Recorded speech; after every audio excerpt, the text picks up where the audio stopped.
2026 இதுவரை WWE நடந்த paper ரிவ்யூவுக்கு எந்த அளவு வியூவர்ஷிப் கிடச்சிருக்குன்னு ஒரு டேட்டா கிடச்சிருக்கு. அதில் ரசல்மேனியா 42 நைட் 2க்கு 3 மில்லியன் வியூவர்ஷிப்பும், ராயல் ரம்பிள் பேப்பர் ரிவ்யூவுக்கு 3.1 மில்லியன் வியூவர்ஷிப்பும் கிடச்சிருக்கு.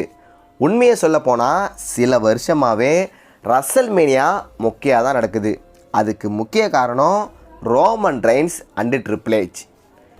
நம்ம ஜான் சீனா ஹேர் டிரான்ஸ்பிளான்ட் பண்ணிவிட்டு ரீசெண்டாக ஒரு ஷோவில் கலந்துருப்பார். அந்த வீடியோ அண்டு ஃபோட்டோ தான் இப்போ சோஷியல் மீடியாவில் காட்டு தீ மாதிரி பரவுது. ஜான் சீனா ரொம்பவும் இழைச்சிட்டாரு. இவரை WWE பார்க்க யாரெல்லாம் ஆர்வமாக இருக்கீங்க மறக்காமல் கமெண்டில் சொல்லுங்கள். ரோமன் ரெயின்ஸ் லாஸ்ட்டாக நடந்த சாட்டர்டே நைட் மெயின் ஈவெண்ட்டுக்கு வரப்போகிறதா WWE அனௌன்ஸ் பண்ண பிறகு 4K அதாவது 4000 டிக்கெட் சேல் ஆகி அந்த ஷோக்கான மொத்த டிக்கெட்டும் சோல்ட் அவுட் ஆகியிருக்கு. பாத்தியா, இதுதான் ரோமன் ரெயின்ஸோட பவர்னு பல பேர் காலரை தூக்கிட்டு சுற்றுறாங்க. அது ஒன்றும் இல்லை, ரோமன் ரெயின்ஸை விட்டால் WWEக்கு இப்போ வேறு வழி இல்லை.